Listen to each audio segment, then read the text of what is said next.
The COMELEC placed under its control 2 more areas over threats of violence on Election Day. Stanley Gaheta reports. To safeguard the polls, top officials sent off more than 40,200 police personnel across the regions, with more than 1,200 more on standby in Krame just in case. The Armed Forces of the Philippines, meanwhile, has 154,000 troops that will monitor hotspots and main checkpoints. The Philippine Coast Guard deployed 22,500 of its personnel. PNP Chief Leonardo Carlos and AFP Chief of Staff General Andres Centino said they have enough forces for any eventuality. Our checkpoints have resulted to some arrests of possessions of illegal firearms. And these are the things that will continue even after the last day of the campaign. We're maximizing presence of police in all these polling centers and polling precincts. There were no reported hitches so far regarding election preparations, especially during the sealing and final testing of vote counting machines. Meanwhile, the Parish Pastoral Council for Responsible Voting, or PPCRV, and the National Citizens Movement for Free Elections, or NAMFREL, accredited citizens' arms of the COMELEC, are ready for election duty. Our job is really to sort of tell the public that the returns are coming in, that the technology is doing its job. We choose about 750 precincts nationwide, and we do a manual count and then compare that with the official count of COMELEC. Manila Police District personnel also participated in the showdown inspection at the Quirino Grandstand, vowing to respond quickly to any untoward incident on Monday. Handang-handa na po kami, ready na yung mga tao natin, nasabihan na sila ng mga guidelines. Meanwhile, the COMELEC placed under its control the whole province of Misamis Occidental and the town of Pilar in Abra due to the involvement of some police officers in partisan politics. There were also reported threats to some candidates to voters and recorded violence. Just recently, I received confidential reports disclosing the apparent bias ng local police detachment sa Pilar Abra, and also yung mga threats. Despite these threats, the COMELEC assures a safe, accurate, free, and fair elections. Stanley Gaheta, CNN Philippines.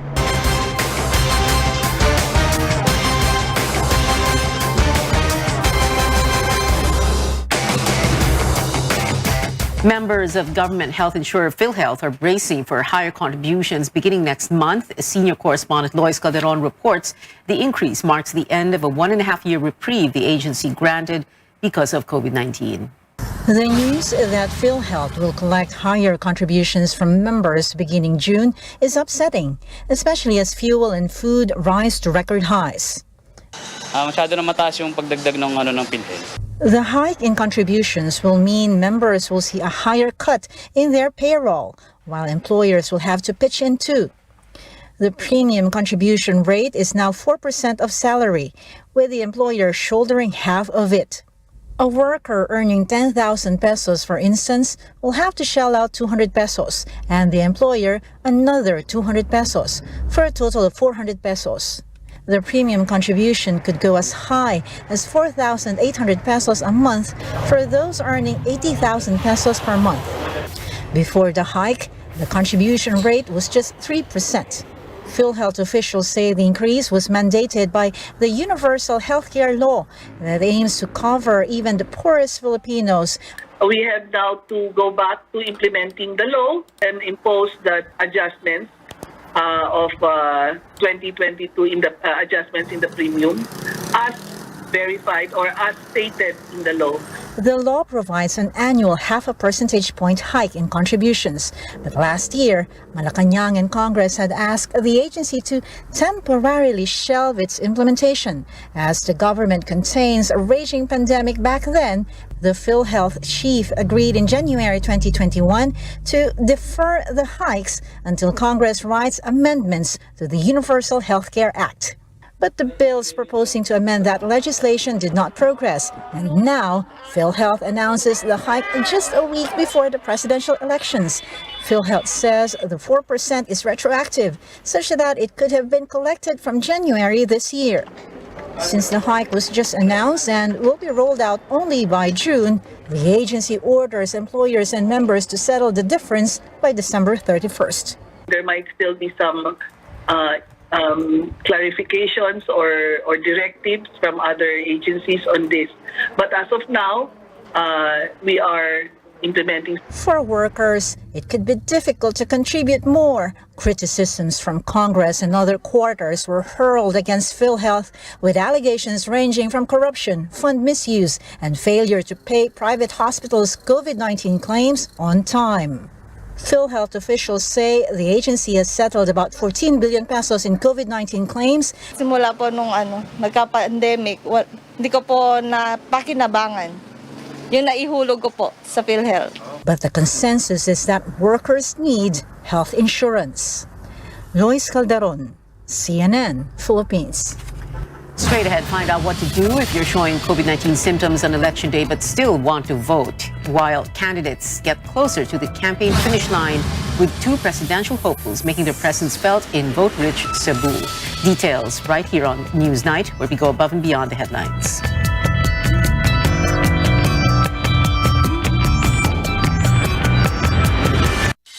What makes a nation grow? Every day we see them. The providers, the traders, the movers, the doers, and the go-getters. Each play their part, whether big or small, in creating a better life for all. Whichever your role may be, we're right here for you. We are Land Bank, and we are here to make this nation grow. Kamusta kayo? Kaya pa ba? Pasensya na, toxic, no? Pula, dilaw, kung ano nung kulay. Pero alam ba nila na ang problema mo? Murang bilihin, pabahay, trabaho, kuryente, tubig, ang dami. Kung gulong-gulo ka na at hanap mo yung peace of mind, halika, magbubon tayo. Maiba naman. Sama-sama tayo sa May 9. Walang higantihan, walang awayan. Hindi kita iiwan. Isko Moreno po sa pagkapangulo. LG OLED Evo. Experience the realism of self-lighting in every pixel. Delivers deep black and true-to-life colors.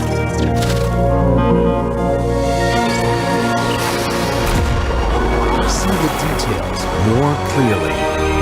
Light up your world with the best TV technology in this era. LG OLED Evo.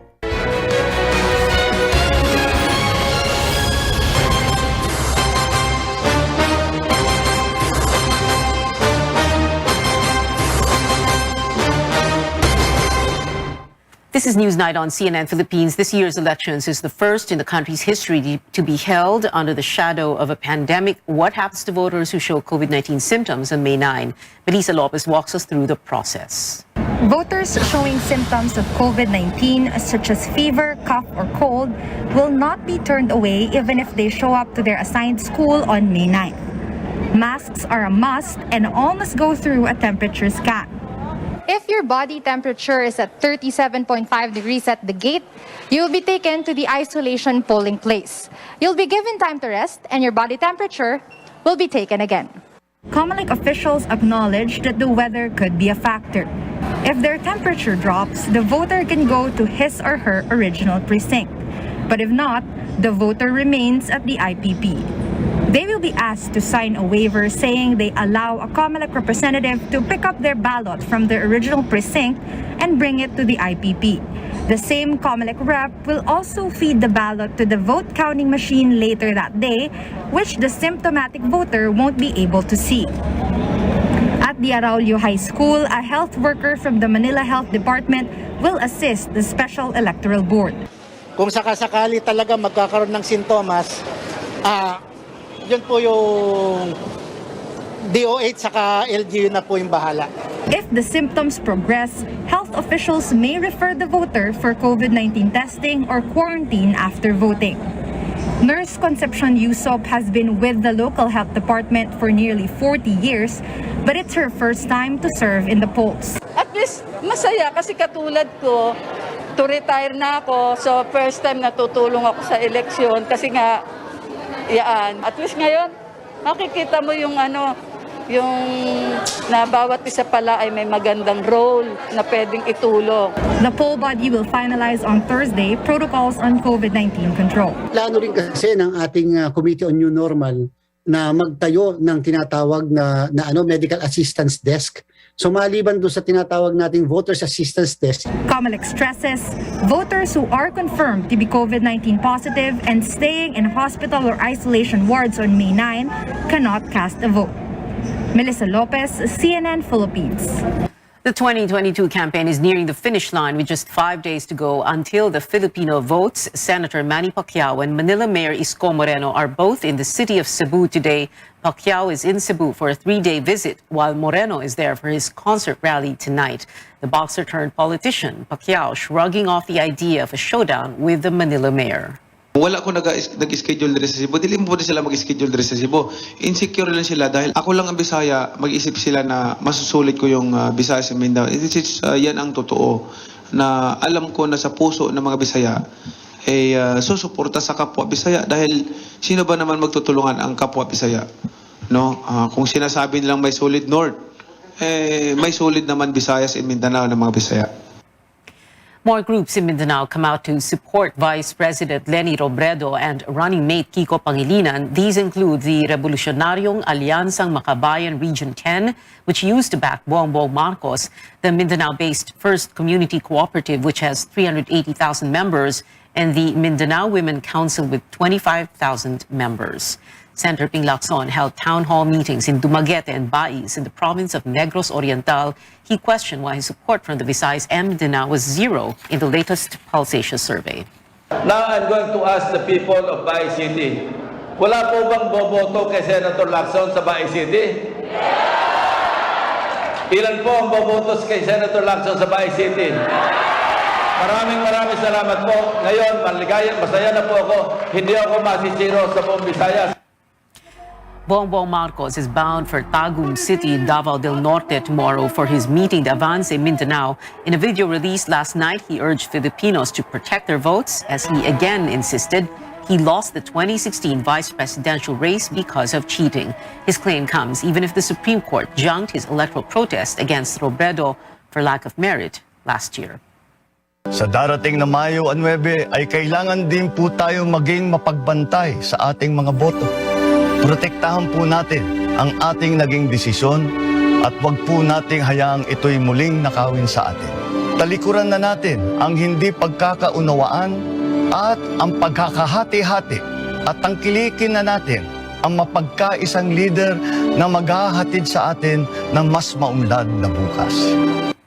Two leading candidates for the highest post in Quezon City are also ramping up campaign efforts as Election Day draws near. Tristan Odalo has the latest on the mayoralty race in Metro Manila's biggest city. The battle for Quezon City intensifies with Quezon City Mayor Joy Belmonte and Congressman Mike Defensor trying to cover the most ground in the vote-rich city. The two rivals kick off their activities on Tuesday by going house to house in different Quezon City districts. Belmonte went around District 1 to meet with her supporters. She capped her sortie with a rally alongside Roosevelt Avenue.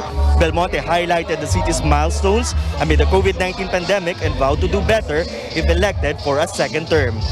Tunay silang naniniwala sa aming mga pinaglalaban at aming advokasya. Noon, una kong experience ng maduming politika. Medyo nakakasakit. Pero ngayon, sobrang zero ang aking nararamdaman. Hindi ako apektado. Wala. In fact, mas nagiging ganado pa ako mangampanya at patunayan ang aking mga nagawa. Pag ako ay sinisiraan. Meanwhile, Defensor visited the city's 5th and 2nd districts. Defensor also had a dialogue with sectoral groups. The lawmaker took a swipe at his rival, accusing Belmonte of being slow in responding to people's concerns. Sa atin, ginalis na ang mga taga Quezon City, sardinas, araw-araw ang binibigay. Ang ating pangarap, sa isang maayos na syudad na yung pondo maramdaman ng tao, itulong sa tao, kasama ang pautang na gagawin natin, 20,000 walang interes. Kayong lahat, papautangin natin para kayo magkahanap buhay at may taguyod ang inyong pamilya. Defensor is backed by Bongbong Marcos and Sara Duterte's unit team, while Belmonte is running under independent local party Servicio sa Bayan or SPP.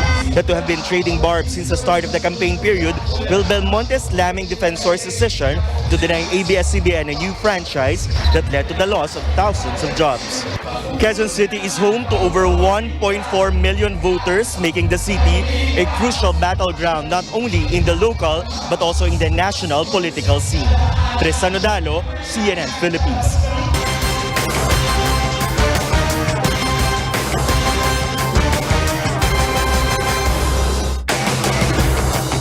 Here are other stories making headlines. Authorities have found the bodies of 5 children who drowned near Taal Lake in Batangas. Philippine Coast Guard says the children, ages 7 to 12, were reported missing at around 12 noon on Tuesday. 2 bodies were recovered yesterday afternoon and the remaining 3 this morning. The children were from Barangay Santo Toribio in Lipa City. Former Justice Secretary Vitaliano Aguirre speaks up after a key witness in one of Senator Laila de Lima's drug cases accused him of coercion in executing false affidavits. Aguirre said that former Corrections Bureau Chief Rafael Ragos voluntarily testified under oath that he personally delivered drug money from the New Bilibid prison to de Lima's residence in 2012. He added that Ragos stood by his allegations against the detained lawmaker before a Muntinlupa court in 2019. Aguirre is questioning the timing and motive behind Ragos' recantation with only a few days left before May 9. De Lima is seeking re-election under the Robredo Pangilinan slate. 2 executives of controversial pandemic supplier Pharmally Pharmaceutical appealed to Senate President Tito Soto to release them from the Pasay City Jail. Mohit Dargani and Lincoln Ong insisted there were no cases filed against them. They again accused Blue Ribbon Committee Chair Senator Richard Gordon of politicking. Soto says he has not read the letter but notes his role as Senate President is only ministerial when a committee has approved a motion. Coming up, Klay Thompson breaking one record after another in the NBA, and back here at home in collegiate basketball, the UAAP Final Four tips off. Stay tuned to CNN Philippines.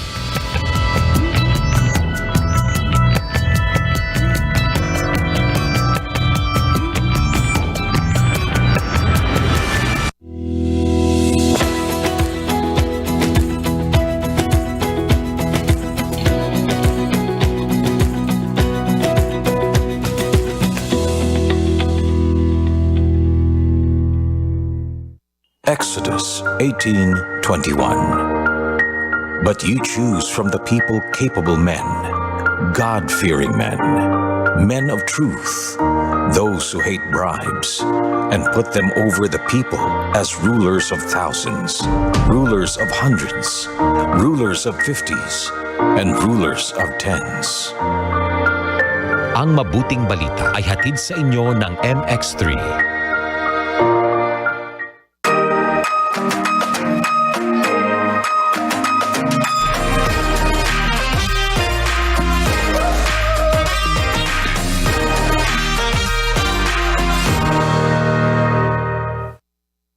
Seguridad ang pundasyon ng isang progresibong bansa. Ito'y nasimulan noon at ngayon ating itutuloy sa Senado. Katahimikan laban sa anumang banta at mabilisang serbisyo para sa mga tao. Ito ang susi ng pag-asenso upang ang mga negosyo lumago at bawat Pilipino'y magkatrabaho. Yan ang ipaglalabang ko. Ibo Teodoro sa Senado.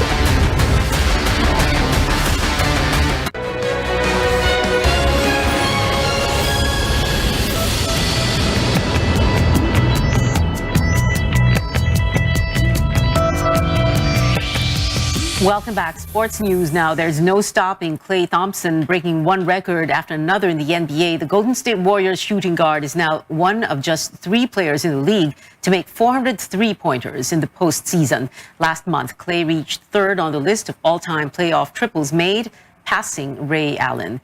But the record-breaking trays were not enough to defeat the Memphis Grizzlies. The Grizzlies took Game 2 of the West semifinals 117-116, tying the series.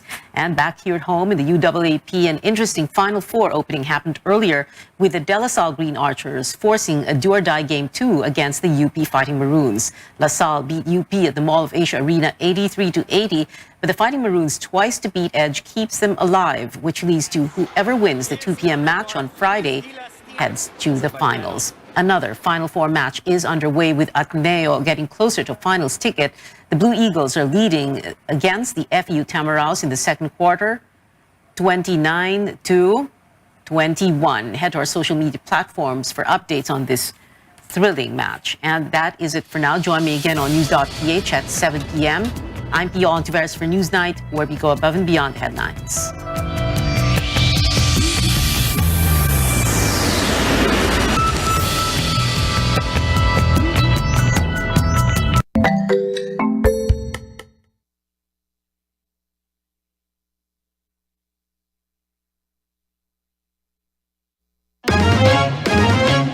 PG Party List, kasangga mo, balot 108 iboto. PG Party List, boses natin sa Kongreso. PG Party List, kasangga mo, balot 108 iboto. PG Party List, basic good. Atin to, let's all vote mga kapatid for PG Party List. PG stands for basic good sa balota 108. Kabuhayan pag-asenso para sa lahat. This is our goal and our advocacy.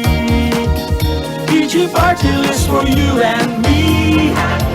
PG Party List, kasangga mo, balot 108 iboto. PG Party List, boses natin sa Kongreso. PG Party List, kasangga mo, balot 108 iboto. PG Party List, basic good. Atin to, pagkaisa ng marinig ang mga hinaing. Young and active leaders sa Kongreso ang boses natin. Tandaan at iboto balota 108. Civilian realize the projects we dreamed of. PG Party List, vote 108 na. PG Party List, kasangga mo, balot 108 iboto. PG Party List, boses natin sa Kongreso. PG Party List, kasangga mo, balot 108 iboto. PG Party List, basic good. Atin to, PG Party List, atin to. This is a paid advertisement paid for by Donnie Q. Tampan, 599 Narciso Street, Surigao City. Ako po si Gringo Nasan. Itinatag natin ang school feeding program. Palalawakin natin ito upang ang pagkain para sa feeding program ay magmumula sa produkto ng ating magsasaka na may garantiyang bibilhin ng ating gobyerno. Automatic na pagbaba ng buwis sa langis at pagsugpo sa smuggling ay ating ipatutupad. Self-sufficiency sa bawat bayan ang magbibigay ng trabaho para sa lahat. Ringo Nasan po, number 33 sa Senado. Political is paid for by Ringo Nasan, 901 Paragon Plaza, Mandaluyong City. DYKB Radio Ronda.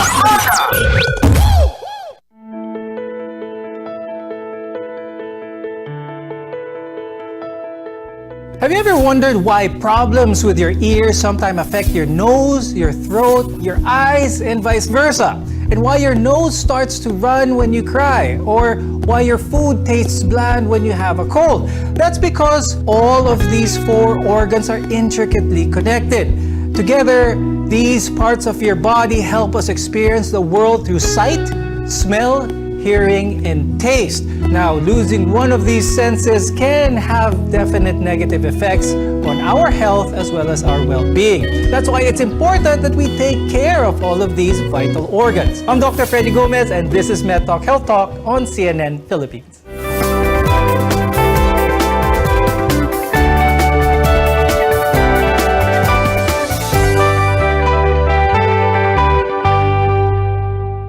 Viruses and other germs can enter our eyes, ears, nose, and throat if we don't practice proper hygiene or safety. Our guests are here to talk about all of this and more. Let's welcome with us Dr. Glenn Angeles. He's an ophthalmologist at the Health Hub Clinic. Also joining us is Dr. Paulo Angelo Catindig, who is an ENT head and neck surgeon, rhinologist from the Bulacan Medical Center as well as the Makati Medical Center. Pag-usapan natin ang ating mga mata. Is it very common ngayon na pandemic, gaano ka-risky ang ating mga mata when it comes to being infected with COVID-19? So with regards to COVID-19 and the eyes, we've been seeing COVID positive patients on patients with sore eyes. For example, a patient consults us with sore eyes. Usually, we ask kung mayroon siyang ibang symptoms like cough, colds, fever. Then, if they usually have their test done, usually it comes out positive. Dr. Glenn, ang notion ng marami is the COVID virus is in the air and dumadapo sa mata natin. Kaya tayo nag-face shield, kaya kailangan protektahan ng eyes. Is this more the case where the virus enters our eye through the air, or is it more of a contamination type of inoculation? More on contamination type, more on contact, for example. Because for conjunctivitis, usually makatayan, diba? Itchy. When patients rub their eyes, usually what happens is they touch another object or they touch a table, then someone touched the table, then they rub their eyes. So yung mga nagfe-facial, technically it's helpful in a way because it avoids us from touching our eyes. Kumbaga, yung mga naka-glasses, okay sila because napoprotektahan sila. Dr. Glenn, you also mentioned a very important one, ang sore eyes, conjunctivitis.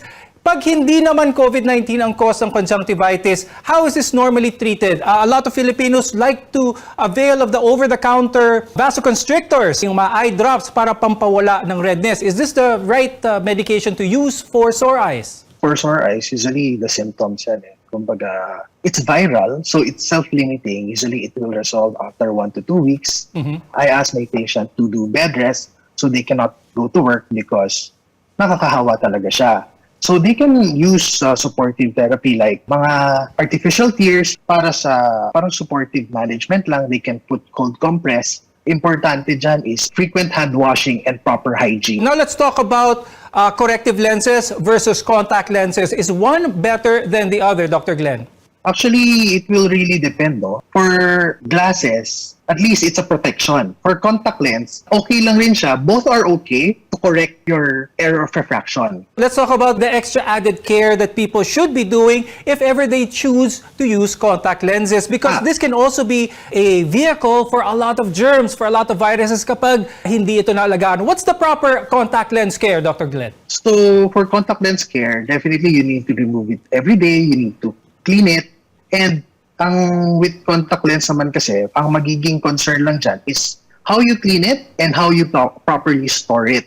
Kasi contact lens, may chance. Also, you need to keep on putting parang artificial tears to lubricate the contact lens, or else baka mag-dry and pagtanggal mo, magkaroon ng corneal abrasions or superficial punctate keratitis, magkasugat, then that's a cause of concern. Okay. Let's talk about, since pandemic, maraming mga tao, Dr. Glenn, ang work from home. They're using their laptops, computers for numerous meetings and whatnot. And ang nangyayari dito, ang common is ang eye strain. And some studies are pointing that what adds to this eye strain is the blue light emitted by a lot of gadgets. How true is this, Dr. Glenn? What should our viewers do? Kasi unavoidable kung work from home that they're in front of their laptop or gadgets. Blue light din naman kasi when you go out, sun, it's helpful then. It makes us alert or I don't know. But for gadgets, more on eye strain kasi siya. So for eye strain, what people can do, usually they have Zoom meetings, they have meetings online, they're playing with their gadgets, YouTube, mga ganon. What they can do is they can rest their eyes. So, papasok ulit tayo dun sa 2020, no? Every 20 minutes, you rest for 20 seconds by looking 20 feet away. Now, let's also talk about something that may be common during this time, ang hordeolum, also known as a sty, or in Tagalog, kulite. So, how does this happen, Dr. Glenn? What are the risk factors para magkaroon ng kulite sa mata?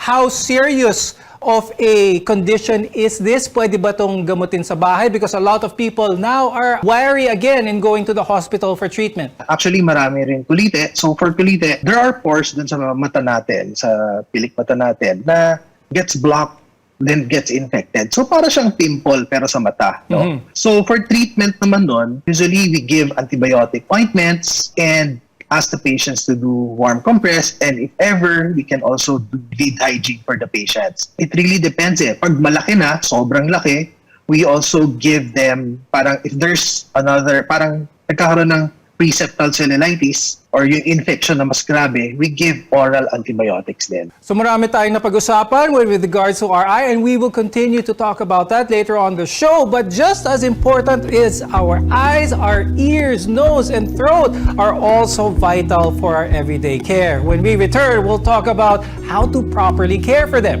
We're your connection to healthcare. You're watching MedTalk Health Talk.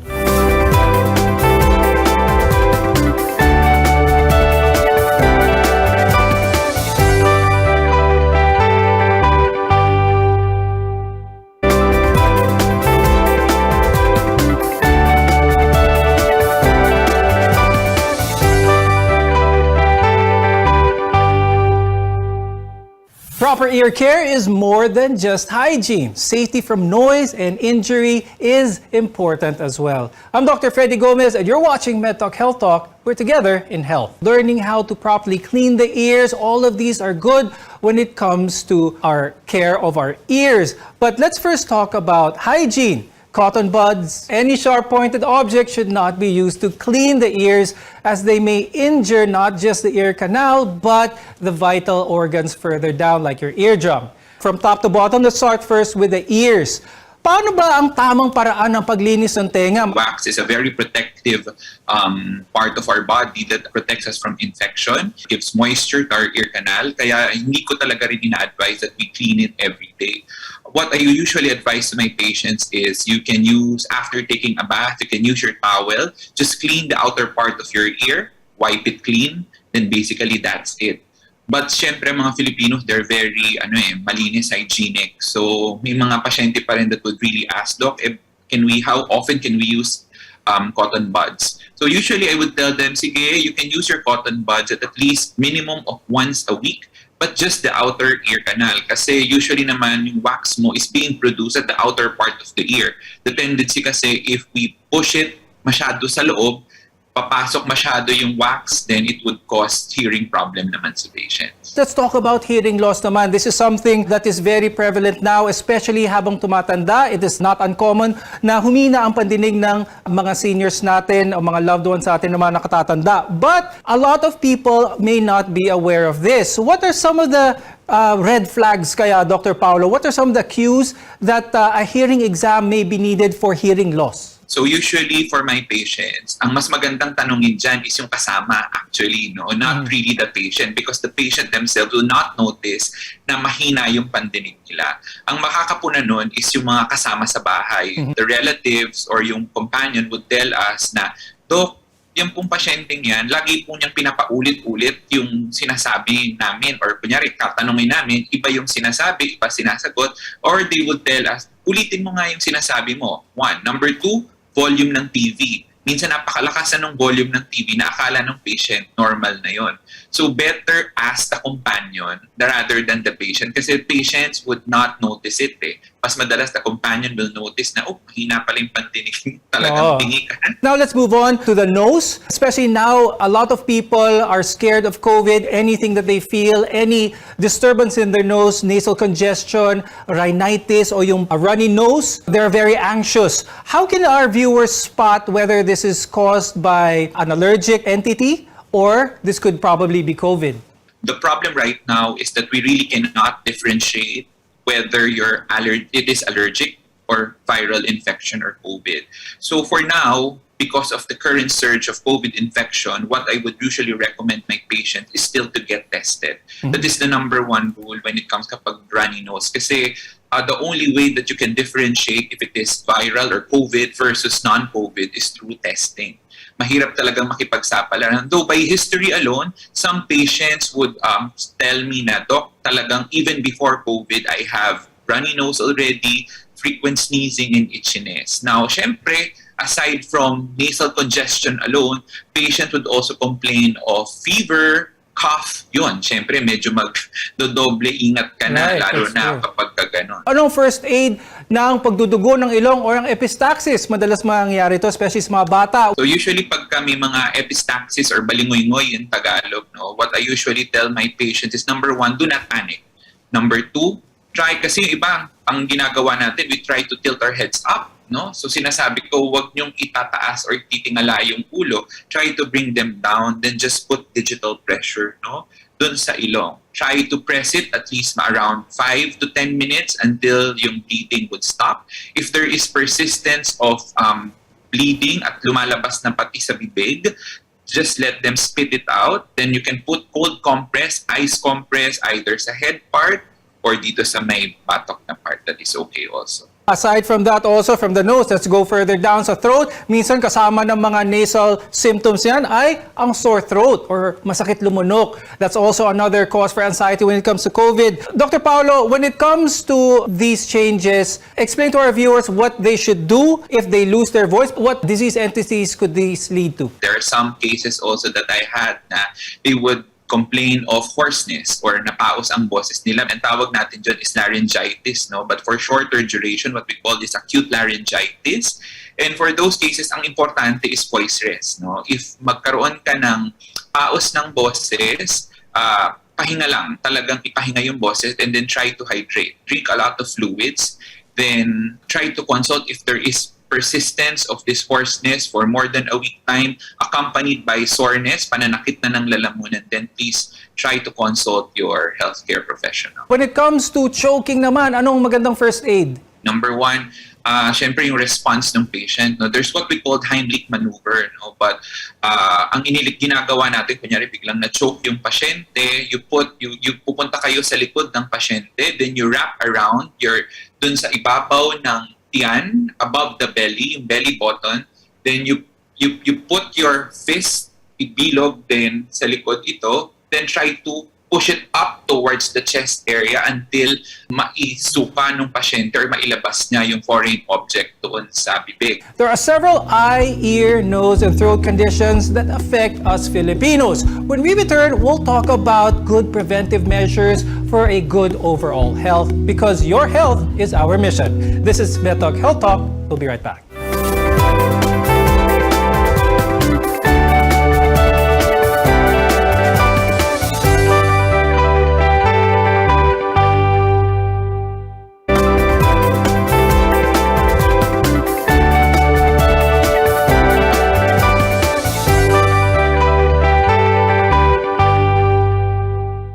Physicians always follow the rule that prevention is always better than cure. Now, for our eyes, our ears, nose, and throat, having a regular checkup is always good to do. Now, the question is, how often should we do this and where can we go? For an eye exam, Dr. Glenn, gaano kadalas ba dapat ito? Should people go to their ophthalmologist kapag meron lang sila nararamdaman, or pwede ba itong something regular na ginagawa? And if so, how often? Usually, we advise our patients at least an annual ophthalmic consult, at least once a year, no? For kids na kailangan magpalit ng eyeglasses, usually every 6 months, we ask them to come to us. But definitely, if may nararamdaman sila, they need to go to an ophthalmologist para makapag-consulta sila ng mas maayos. Now, Dr. Paulo, when it comes to ENT, ear, nose, throat, regular exams, gaano kadalas ang magandang interval nito? Especially when it gets a parang full battery of tests with regards to our ears, our nose, and our throat. There's no really specific time frame on when to really check it. But ideally for adults, ang tawag natin doon pag matatanda na humihina ang pandinig is what we call presbycusis. And I usually tell them that it would really happen because parang ng tao, parang sasakyan, as we grow old, may mga parte rin talaga ng katawan na pumapalya, and that's part of the ears. Some patients also who are exposed to loud noises, like patients who are working as seafarers, na exposed din talaga sa loud noises, or those who are mga blue-collar jobs, yung mga nagtidrill, yung mga road works. Those are those patients na mas maganda talagang mabantayan yung hearing problems nila or yung hearing test nila. No? Now, in terms of hearing testing, wala rin talagang specific guidelines on when to do it. Usually, when patients would come to our clinics, they would complain of these hearing problems, and then that's the time we would recommend doing the hearing test. Now, once the hearing test would show that there is really hearing problem or decrease in hearing, doon tayo magmo-monitor probably. At least ako, I would tell them we monitor it annually for those patients na early onset at may mga trabaho. But for those older patients who would require hearing aids already, then probably every 2 to 3 years of hearing test monitoring for it. Now, Dr. Glenn, pagdating naman sa mata, anong mga pagkain ang known na masustansya para sa mata or vitamins for that matter? So usually we tell our patients to eat green leafy vegetables, more on green leafy vegetables lang naman. And we advise them na have their regular off-talk consult talaga. So we know if there are any concerns or problems because like for error of refraction, sometimes hindi naman nila nakikita yan eh. So minsan yung mga bata, lalo na for kids, magko-complain na lang yan, malabo. Vision niya or sa school. Right now, because of the Zoom, mas less nilang complain yung hindi nila makita yung blackboard, di ba? So usually for now, we advise them pag nagko-complain yung bata, or nag-squint yung bata to look at objects, then dalhin nila sa OFTA para mabigyan natin ng tamang reseta for the glasses. Now, this discussion was indeed very helpful, and I'm sure our viewers learned a lot from our guests. So thank you very much, ophthalmologist Dr. Glenn Angeles and ENT Head and Neck Surgeon Dr. Paolo Catindig. Maraming salamat sa inyo. Each of our senses play an important role by making our lives amazing when they work together. So it's important that we protect these organs. Before making any drastic changes to your health or undergoing treatment, always make sure to consult your doctor first. We want to be your partner for a lifetime of good health. I'm Dr. Freddy Gomez, and this is MedTalk Health Talk.